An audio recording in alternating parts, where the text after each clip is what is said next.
Baik, assalamualaikum warahmatullahi wabarakatuh. Selamat pagi, siang, dan sore semuanya. Semoga semuanya tetap dalam keadaan sehat walafiat dan juga tetap semangat untuk mencari pengetahuan. Sebelum kita memulai, baiknya kita membaca basmalah terlebih dahulu. Bismillahirrahmanirrahim. Ya, pada sesi kali ini, setelah dua video pembelajaran sebelumnya sudah dijelaskan konsep perilaku, lalu domain perilaku. Sekarang kita akan berbicara tentang klasifikasi perilaku kesehatan. Jadi topik bahasan ini terkait klasifikasi perilaku, di mana klasifikasi perilaku kesehatan ini kita bisa membaginya menjadi perilaku sehat, perilaku sakit, dan peranan orang sakit. Nah, oke, kita lanjut saja. Baik, jadi perilaku kesehatan ini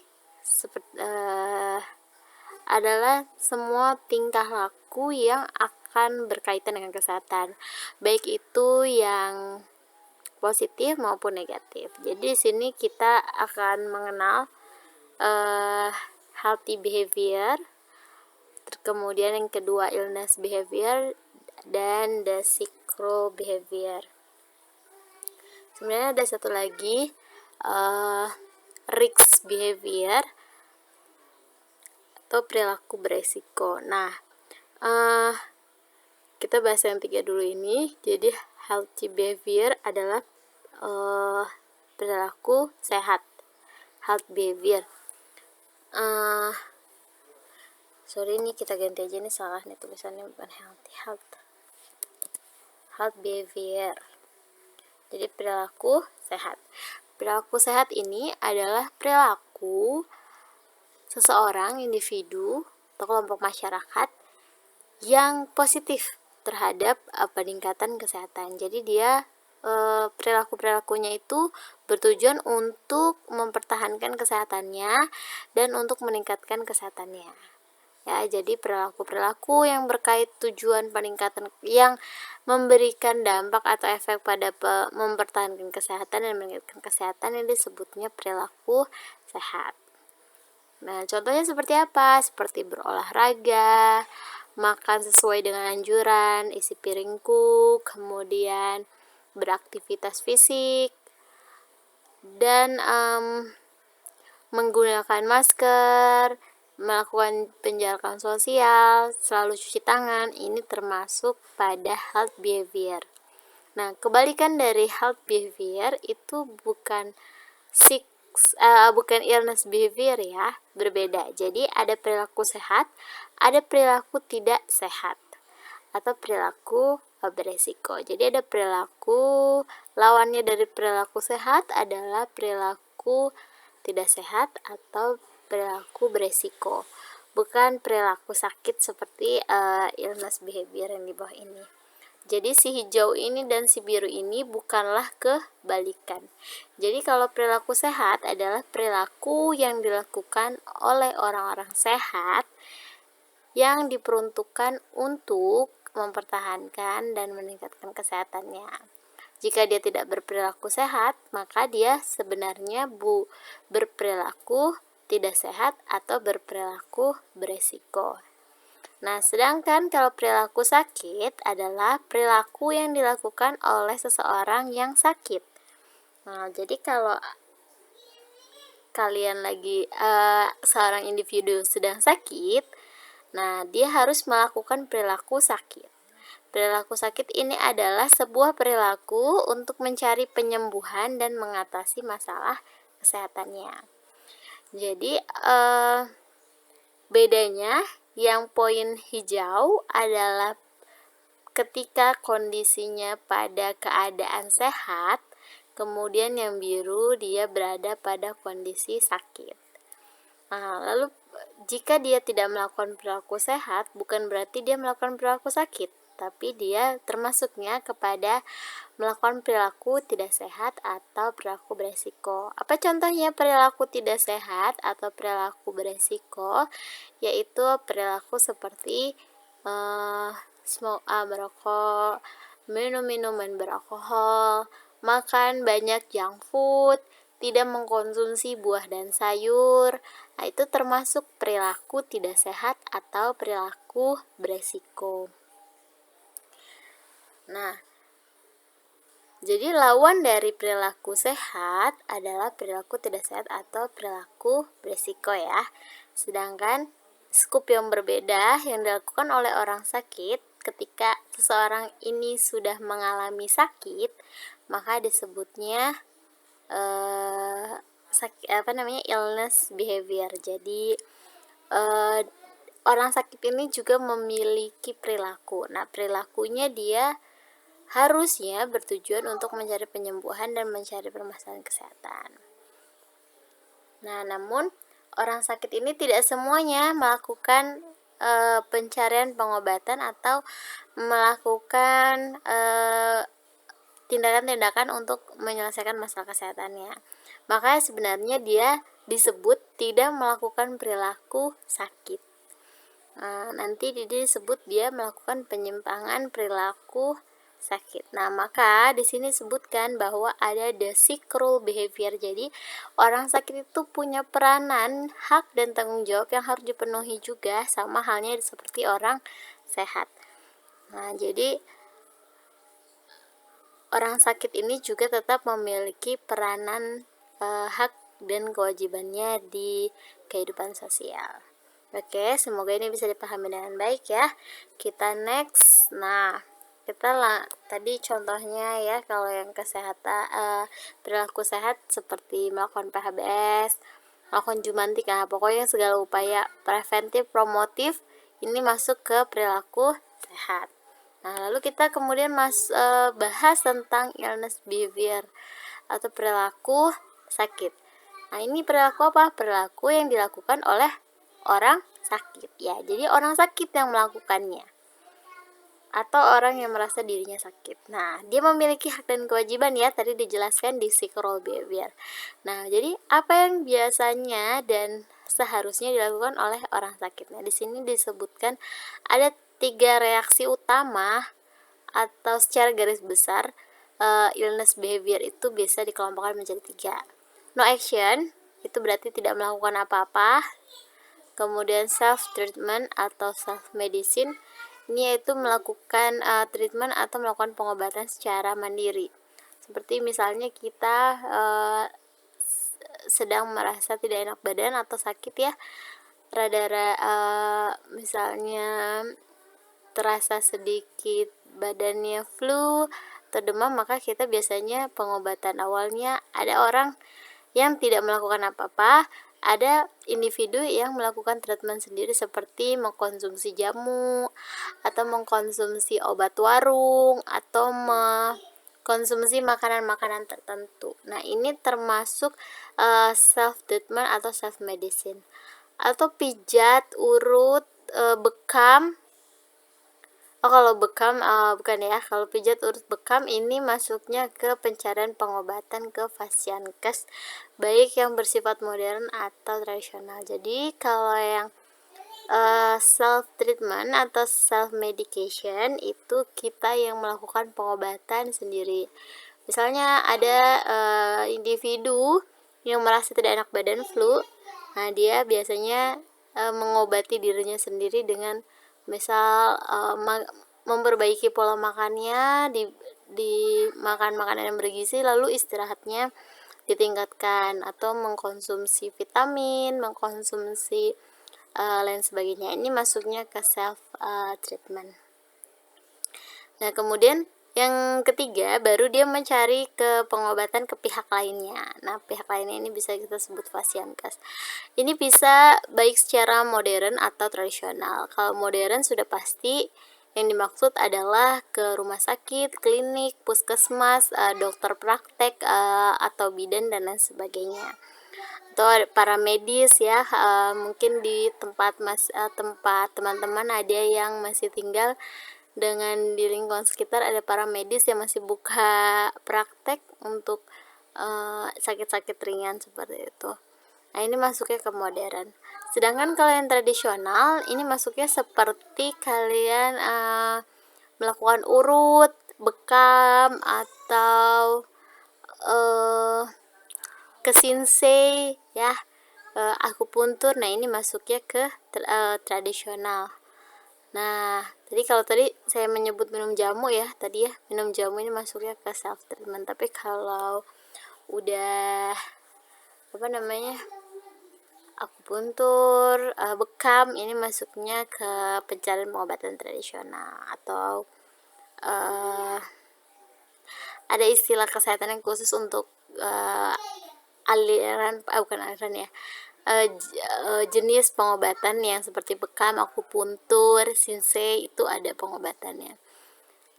Tapi klinik tongfang itu tidak termasuk ya teman-teman, jadi itu bukan untuk pencarian pengobatan ya. Tapi mungkin jika seseorang itu meyakini klinik tongfang dapat memberikan pengobatan, maka dia masuknya ke kategori mencari pengobatan kefasihan tradisional ya.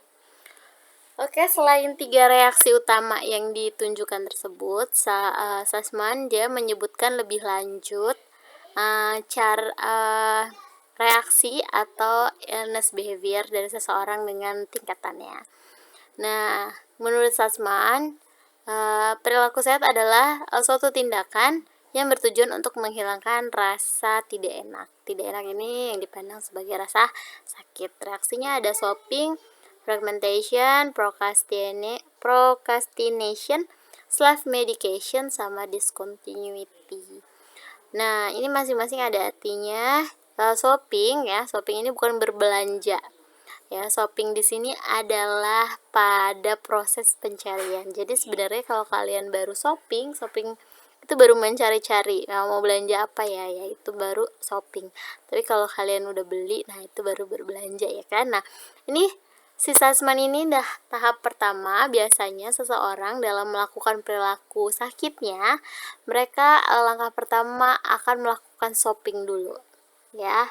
Jadi dia baru lihat-lihat, memilih-milih kira-kira untuk menghilangkan rasa tidak enak pada diri saya, apa yang harus saya lakukan. Kurang lebih seperti itu. Jadi dia baru mencari-cari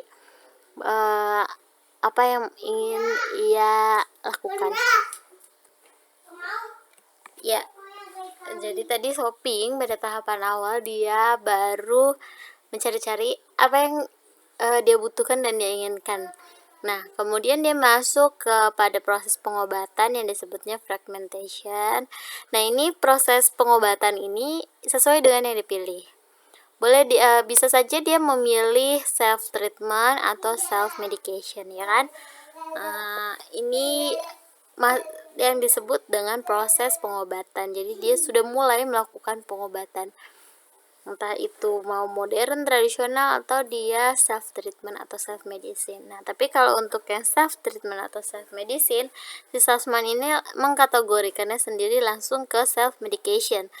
Jadi ini proses pengobatan yang diperuntukkan jika menggunakan pihak lain atau layanan kesehatan, baik yang bersifat modern maupun yang tradisional. Nah, kemudian tahap ketiga adalah procrastination. Jadi dia ini yang dimaksud adalah proses penundaan pengobatan. Jadi sebenarnya dia sudah start ya. Kalau penundaan itu dia bisa jadi sudah memilih pengobatannya, atau dia sudah melakukan diagnosis, sudah ada arahan pengobatannya, misalnya harus melakukan pengobatan lebih lanjut seperti operasi atau seperti pengangkatan organ dan lain sebagainya, atau harus melakukan pengobatan rutin selama 6 bulan. Jadi ada pengobatan lebih lanjut ya, atau baru mulai pengobatan lalu dia menundanya dengan berpikir misalnya cukup nanti saja, atau ini penyakitnya belum parah, menunggu nanti saja, jadi dia menunda. Atau dalam hal alasan ekonomi, saya belum ada cukup biaya untuk melakukan pengobatan tersebut, maka dia melakukan proses pengobatan, maka disebutnya dia pada tahap procrastination. Misalnya dia merasa dirinya ini sakit. Jadi ini ada beberapa kemungkinan yang bersifat menunda, itu masuknya procrastination semuanya. Misalnya ketika individu ini merasa sakit, kemudian dia menunda untuk melakukan pemeriksaan, ini masuk juga ke procrastination. Atau dia sudah melakukan pemeriksaan, kemudian oleh dokter diminta untuk melakukan tindakan medis lebih jauh, seperti misalnya pengambilan darah, pengambilan sampel, atau pengangkatan organ, atau penambahan obat dan lain sebagainya, dia menundanya, ini juga termasuk procrastination. Jadi segala sesuatu yang menunda atau ditunda dalam proses pengobatan, maka ini masuknya ke procrastination. Kemudian discontinuity. Nah, kalau discontinuity, dia benar-benar berhenti dari proses pengobatan, jadi bukan menunda. Kalau menunda mungkin ada niatan nanti aja, misalnya menunggu biaya, atau menunggu sakitnya parah, atau menunggu waktu yang tepat. Nah, itu ada prosesnya, ada menunggu, ada niatan untuk melanjutkan. Sedangkan kalau discontinuity, dia benar-benar berhenti, tidak ingin melanjutkan. Misalnya itu terjadi ketika dia merasa tidak puas pada suatu layanan pengobatan. Ketika dia misalnya tidak menemui titik kesembuhan pada suatu layanan pengobatan, maka dia berhenti dan akhirnya tidak melakukan pengobatan kembali. Nah, jadi misalnya seorang penderita TB, ya kan, seorang penderita TB ini harus mengkonsumsi obat selama 6 bulan secara teratur dan runut, tidak boleh bolong, kan. Namun di tengah-tengah dia mengalami kebosanan, kelelahan dalam mengkonsumsi obat yang setiap hari dan lain sebagainya. Akhirnya dia berhenti, tidak mau minum obat lagi. Nah, ini termasuk juga kepada discontinuity. Akhirnya dia harus mengulang proses pengobatannya, atau dia harus mengganti metode pengobatannya gitu. Jadi discontinuity ini ada dua kemungkinan yang dapat terjadi. Pertama, dia benar-benar harus mengulang pengobatannya, atau dia akan mencari alternatif pengobatan lainnya. Nah, sedangkan the sick rule behavior ini adalah sebuah perilaku peran orang sakit. Dijelaskan sebelumnya bahwa the sick rule behavior ini adalah sebuah hak dan kewajiban dari seorang individu yang sedang sakit. Jadi, kewajibannya pertama adalah dia harus melakukan tindakan-tindakan untuk memperoleh kesembuhan. Apa tujuannya? Supaya jika penyakit tersebut adalah penyakit yang infeksius, maka tidak terjadi atau mengurangi kemungkinannya menulari atau menjangkiti anggota keluarga atau anggota masyarakat lainnya. Juga melakukan tindakan selain tadi dia harus memperoleh kesembuhan, dia juga harus mengenal dan mengetahui fasilitas tempat pengobatan yang sedang ia tuju. Tujuannya apa? Supaya dia memahami apa yang akan dia dapatkan dari fasilitas kesehatan. Seperti contohnya dia seorang penderita TB ya tadi ya, yang 6 bulan harus mengkonsumsi obat, dia harus mengetahui di mana dia harus memperoleh obat, kemudian dia harus memahami berapa kali dalam sehari. Nah, ini semua adalah tindakan kewajiban dari seorang yang menderita sakit. Terus melakukan kewajibannya sebagai pasien, mematuhi semua nasihat-nasihat dokter, perawat untuk mempercepat kesembuhannya. Tidak melakukan sesuatu yang merugikan bagi proses penyembuhan, dan melakukan kewajiban agar tidak kambuh lagi penyakit. Nah, jadi supaya tidak menjadi kesakitannya kembali. Nah, si Talcott person ini tadi menyampaikan bahwa kalau dalam sick rule behavior ini ada namanya sebuah kondisi penyimpangan, dimana ketika sick rule behavior ini diartikan sebagai hak dan kewajiban. Nah, maka si takut person ini menyampaikan bahwa pada kondisi tersebut kemungkinan dapat terjadi penyimpangan. Nah, jadi orang sakit ini juga bisa loh melakukan penyimpangan. Penyimpangan seperti apa yang dimaksud? Seperti dia misalnya mencari keuntungan dari kesakitannya. Nah, itu salah satu, itu yang dimaksud dengan yang dimaksud oleh takut person dengan penyimpangan. Karena orang sakit ini selagi dari kewajiban yang tadi sudah disebutkan, dia juga memiliki hak ya. Jadi haknya dia dibebaskan dari peran sosial, tidak bertanggung jawab atas keadaannya, terus berusaha untuk sembuh dan mencari pengobatan. Nah, ini maksudnya dibebaskan dari peran sosial. Biasanya ya kalau sakit izin gak masuk atau izin ke teman kelompoknya untuk tidak mengerjakan tugas seperti itu ya, dikarenakan sakit. Nah, kira ada pembebasan, ada kebijakan-kebijakan di tingkat sosial terkait keadaan sakit tersebut. Nah, ini yang bisa menjadi penyimpangan juga. Misalnya dia mengalami situasi sulit sehingga dia mengatasnamakan kesakitannya atau menjadikannya kesakitannya sebagai benteng untuk menghadapi situasi-situasi sulit. Misalnya mau UTS atau mau UAS ya, belum siap belajar, ya udahlah bilang izin aja, nggak ikut UTS sama UAS pakai surat sakit. Nah, itu termasuk penyimpangan. Kemudian untuk mencari keuntungan dari suatu sakitnya, misalnya ya tadi itu juga termasuk untuk usaha mencari keuntungan ya, biar nggak bisa ikut UTS, UAS atau kerja kelompok yang lainnya dengan mengatasnamakannya kesakitan tersebut gitu ya. Atau